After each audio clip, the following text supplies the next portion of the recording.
الله الرحمن الرحيم الحمد لله كفى والصلاة والسلام على عباده الذين اصطفى أما بعد قال الله تبارك وتعالى في كلامه المجيد أعوذ بالله من الشيطان الرجيم يا أيها الذين آمنوا كتب عليكم الصيام كما كتب على الذين من قبلكم لعلكم تتقون مشاہدین کرام، آج ہم بات کریں گے کہ روزہ انسان کی تربیت اور اس کی نشو و نما کا ایک اہم ترین ذریعہ ہے۔ اللہ تبارک و تعالی نے ہمارے لیے جو بھی عبادات متعین فرمائی ہیں، ان عبادات کے جہاں بہت سے مقاصد ہیں، ایک اہم ترین مقصد انسان کے اندر عبدیت کی روح پیدا کرنا ہے، عبدیت کے اعلیٰ مقام پر اس کو فائز کرنا ہے۔ جب تک انسان کے اندر عبدیت ہے تب تک وہ حقیقی انسان ہے، لیکن اگر عبدیت کی روح ختم ہو گئی، بندگی کی روح ختم ہو گئی، تو اس کے بعد انسان نہیں رہتا ہے، بلکہ وہ اسفل السافلین تک پہنچ جاتا ہے۔ جتنی بھی عبادات اللہ تبارک و تعالی نے متعین فرمائی ہیں، ان کے اندر جہاں بہت سے مقاصد ہیں، بہت سی حکمتیں ہیں، اور اس کے اندر کچھ ظاہری شکلیں ہیں، ظاہری طور پر اللہ تبارک و تعالی نے ہمیں اس بات کا مکلف ٹھہرایا ہے کہ آپ نماز پڑھو تو اس کا ایک متعین طریقہ ہے، روزہ رکھو تو ایک متعین طریقہ ہے، اور حج ادا کرنا ہے تو اس کا ایک متعین طریقہ ہے۔ عبادات کی ایک ظاہری شکل بھی ہے، لیکن صرف ظاہری شکل ہی اصل مقصود اور مطلوب نہیں، بلکہ ظاہری شکل کے ساتھ ساتھ اس کی حقیقی روح وہ بھی ہونی چاہیے، اس کا ایک اندرونی پہلو بھی ہے، اس کا ایک باطنی پہلو بھی ہے۔ اگر وہ روحانی اور باطنی کیفیات موجود ہیں تو یہ عبادات اللہ کی بارگاہ میں قابل قبول بھی ہوتی ہیں، اور پھر ان عبادات کے وہ مقاصد حاصل ہوتے ہیں جو اصل اس کے ذریعے مقصود اور مطلوب ہیں۔ جتنے بھی فوائد اور مصالح اور حکمتیں ان عبادات کے ذریعے حاصل کرنا مقصود ہیں، ان سب کا احاطہ انسان نہیں کر سکتا ہے، کیونکہ انسان کی عقل بہت محدود ہے، لمیٹڈ ہے، اور انسان کو یہ صلاحیت دی ہی نہیں گئی ہے کہ وہ ہر چیز کا احاطہ کر سکے۔ اللہ تبارک و تعالیٰ کی ذات جو انسان کے لیے خالق بھی ہے، مالک بھی ہے، رب بھی ہے، اس کو خوب پتہ ہے کہ انسان کے تقاضے کیا ہیں، اس کی ضروریات کیا ہیں، اس کے لیے کون سا طریقہ زندگی متعین کیا جانا چاہیے، اور اللہ تبارک و تعالی نے اس جانب اشارہ فرمایا ہے اَلَا يَعْلَمُ مَنْ خَلَقَ وَهُوَ اللَّطِيفُ الْخَبِيرُ۔ کیا اسی ذات کو خبر نہیں ہوگی، اسی ذات کو علم نہیں ہوگا جس نے پیدا کیا ہے؟ وہ تو نہایت لطیف ہے، باریک بین ہے، خبیر اور ہر چیز سے باخبر ہے۔ لہذا عبدیت کا ایک تقاضا یہ بھی ہے کہ انسان رب کے حکم کے سامنے سر تسلیم خم کر لے، وہ جھک جائے، اس کے اندر ماننے کا جذبہ ہو، وہ عبدیت کا پہلو اپنے اندر لیے ہوئے ہو۔ اگر یہ چیز ہے کہ انسان رب کے سامنے سر تسلیم خم کر رہا ہے، یہی عبدیت کی اصل پہچان اور انسان کے لیے عزت و شرف کا اصل مقام ہے۔ اگر یہ چیز ہے تو انسان بلندیوں کی طرف جا رہا ہوگا، لیکن خدا نہ خواستہ اگر یہی چیز انسان کے اندر پیدا نہ ہو پائی، وہ عبدیت کے بجائے اس کے اندر تکبر ہو، غرور ہو، انانیت ہو، نہ ماننے کا جذبہ ہو، پھر انسان کہلانے کا مستحق نہیں، بلکہ ایسے لوگوں کے متعلق قرآن کہتا ہے اولئک کالانعام بل هم اضل، یہ چوپائے ہیں، یہ جانور ہیں، بلکہ ان سے بھی گئے گزرے ہیں۔ ایسے ہی لوگوں کے متعلق قرآن پاک کہتا ہے کہ ثم رددناہ اسفل سافلین، پھر ہم نے اس کو نیچو نیچ پہنچا دیا، اس کو گرا دیا۔ روزہ یہ بھی عبادات کی ایک اہم ترین اس کا حصہ ہے، اس کا اہم ترین جز ہے، بلکہ ارکان اسلام میں سے اہم ترین رکن ہے۔ کیا روزے کے ذریعے انسان کو صرف بھوکا اور پیاسا رکھنا مقصد ہے؟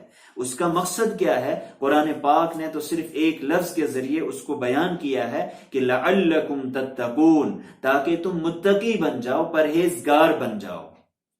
اس کی تھوڑی سی تفصیل مطلوب ہے۔ شاہ ولی اللہ رحمۃ اللہ علیہ نے اس کی تفصیل بیان کرتے ہوئے کہ انسان کی خصوصیت کیا ہے، اس کی جبلت کیا ہے، اس کی صفات کیا ہیں، وہ کن اجزاء سے مل کر بنا ہے، اس پر تفصیل سے روشنی ڈالی ہے، وہ بیان کرتے ہیں کہ انسان اصلاً 2 قسم کی صفات سے مل کر بنا ہے۔ اس کے اندر حیوانی صفات بھی ہیں، اس کے اندر بہیمیت والی صفات بھی ہیں، لیکن ساتھ ساتھ اس کے اندر ملکوتیت کا پہلو بھی ہے۔ وہ ملکوتیت اور روحانی پہلو بھی رکھتا ہے۔ اگر انسان صرف بہیمیت کے پہلو پر توجہ دیتا ہے، حیوانیت کے پہلو پر توجہ دیتا ہے، اس صورت میں انسان نہیں بلکہ اور کچھ بن جاتا ہے۔ انسان کے جسم کے جو تقاضے ہیں وہ حیوانی تقاضے ہیں، وہ حیوانوں کے اندر بھی پائے جاتے ہیں۔ حیوانوں کے لیے غذا ہے، انسانوں کے لیے بھی غذا ہے، کھانا پینا، سونا، جاگنا اور مختلف ضروریات زندگی جن کا تعلق جسم سے ہے، وہ سب حیوانی تقاضے ہیں، وہ انسان کے بہیمی تقاضے ہیں۔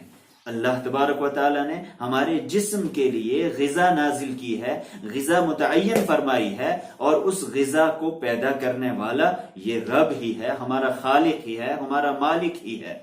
لیکن ایسا نہیں ہونا چاہیے کہ انسان صرف جسم پر توجہ دے، انسان کی تمام توجہات کا مرکز اس کا جسم ہی بن جائے۔ اس صورت میں انسان نہیں بلکہ حیوان کہلانے کا زیادہ مستحق ہے۔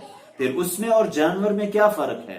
حیوان بھی کھاتا ہے، حیوان بھی پیتا ہے، اور انسان بھی اگر اس کو اپنا مقصد زندگی بنا لیتا ہے تو پھر اس میں اور انسان میں کوئی فرق باقی نہیں رہتا ہے۔ انسان کا جو دوسرا پہلو ہے، جو اصل اس کی روح ہے، اصل حقیقت ہے، کہ انسان کی دوسری خصوصیت یہ ہے کہ اس کے اندر ملکوتی صفات بھی ہیں، روحانیت کا پہلو بھی ہے، یا دوسرے الفاظ میں یوں کہا جائے کہ انسان جسم اور روح سے مل کر بنا ہے۔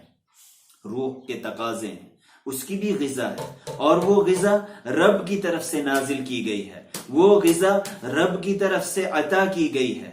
اور آدم علیہ السلام سے لے کر اللہ کے رسول صلی اللہ علیہ وسلم تک جتنے انبیاء اس دنیا کے اندر تشریف لائے، وہ سب انسان کے لیے اسی غذا کو لے کر آئے، جس کو ہم شریعت کہتے ہیں، جس کو ہم نظام زندگی کہتے ہیں، جس کو ہم عبادات کہتے ہیں۔ ان تمام چیزوں پر عمل کرنا یہ انسان کی بنیادی ضرورت ہے۔ جیسے غذا میں کمی زیادتی نہیں کی جا سکتی ہے، غذا کو انسان ترک نہیں کر سکتا ہے، ایسے ہی شریعت میں کمی زیادتی نہیں ہو سکتی ہے، شریعت کو انسان نظر انداز نہیں کر سکتا ہے۔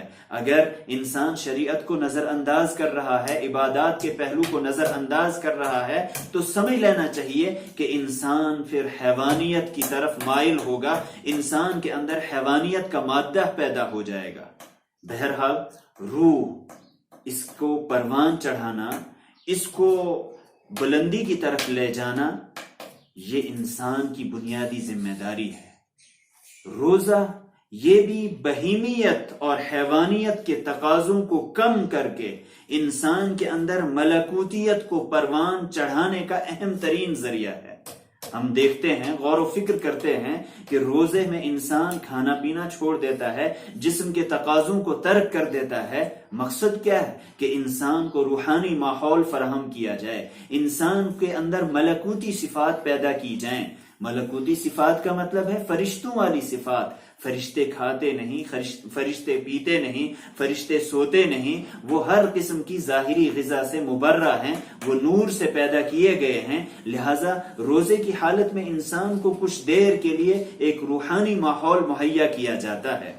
روزہ انسان کے لیے کچھ اوقات میں جائز چیزوں کو بھی حرام کر دیتا ہے۔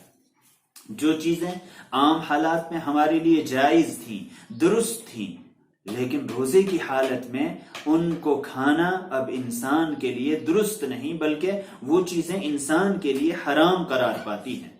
اصل مقصد ہے کہ انسان کو جو اس کے لیے ابدی طور پر ہمیشہ کے لیے کچھ چیزیں حرام ہیں، ان سے بچنے کی تربیت دی جائے، اس کو ٹریننگ دی جائے، اور انسان کو اس کی پابندی کرنے کا عادی بنایا جائے۔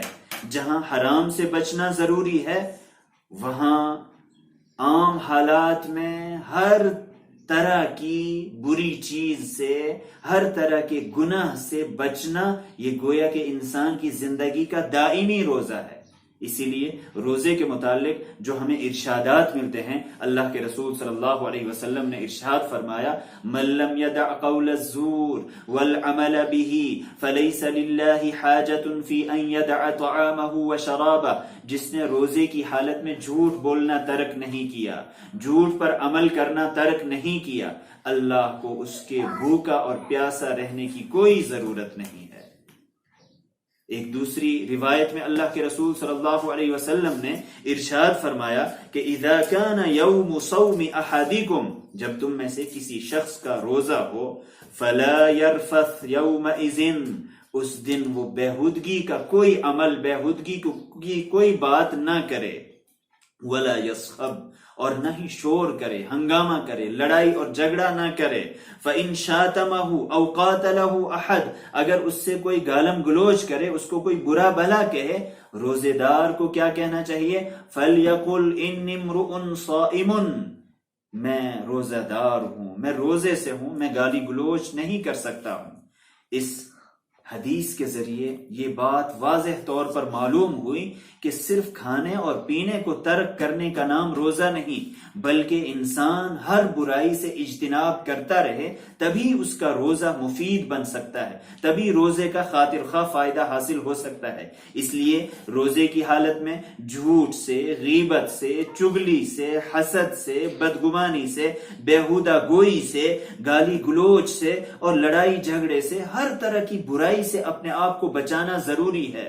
جو برے اعمال ہیں، جو گناہوں والے کام ہیں، چاہے وہ رشوت ہو، چاہے وہ سود ہو، چاہے دوسروں پر ظلم ہو، زیادتی ہو، اس طرح کی تمام چیزوں سے اجتناب روزے کی حالت میں انتہائی ضروری ہے، تاکہ انسان حرام چیزوں سے بچنے کا پابند بن جائے، اس کے اندر روحانیت اس قدر بلند ہو جائے کہ وہ عام حالات میں بھی ان گناہوں سے بچنے کا عادی بن جائے۔ وقتی روزے کے ذریعے گویا کہ ایک دائمی روزے کی تربیت مقصود ہوا کرتی ہے، اور ماہ سیام یہ نیکیوں کا فصل بہار ہوا کرتا ہے۔ جیسے فصل بہار میں، موسم بہار میں آپ ہر طرف دیکھتے ہیں ہریالی ہوتی ہے، سرسبز و شادابی ہوتی ہے، بیج کو آپ زمین میں ڈالیے، وہاں وہ اگ آتا ہے، وہ پنپتا ہے، وہ آگے بڑھتا ہے، پروان چڑھتا ہے۔ ایسے ہی رمضان کے مہینے میں نیکیاں پنپتی ہیں، نیکیاں پروان چڑھتی ہیں۔ اگر انسان تھوڑی سی کوشش کرے گا، ماہ سیام کے اندر اپنی بہیمیت والے پہلو کو دبا دے، حیوانیت والے پہلو کو تھوڑا سا وہ دبا دے اور ملکوتیت والے پہلو کو وہ پروان چڑھائے، یقینی طور پر پھر روزے کے وہ مقاصد حاصل ہوں گے جو اس کے ذریعے اصل مقصود ہیں۔ لعلکم تتقون، جہاں اس کے ذریعے بہت سے مقاصد حاصل کرنا اصل مقصود ہے، وہیں پر یہ بھی اصل مقصد ہے کہ انسان بہیمیت کو مغلوب کرے، بہیمیت کو دبا دے اور ملکوتی والی صفات کو پروان چڑھائے۔ روزہ یقینی طور پر انسان کی تربیت کا، اس کی نشو و نما کا اہم ترین ذریعہ ہے، اور ہمیں غنیمت جاننا چاہیے کہ اللہ تبارک و تعالیٰ نے نیکیوں کا یہ فصل بہار ہمیں عنایت فرمایا ہے۔ اس فصل بہار کی جتنی بھی ہم قدر کریں گے اور برائیوں سے اپنے آپ کو جتنا اجتناب کرائیں گے، یقینی طور پر پھر روزے کا وہ مقصد حاصل ہوگا جس کو لعلکم تتقون میں بیان کیا گیا ہے۔ اللہ تبارک و تعالی ہمیں روزے کے صحیح مقاصد حاصل کرنے کی توفیق عطا فرمائے۔ وآخر دعوانا ان الحمد للہ رب العالمین۔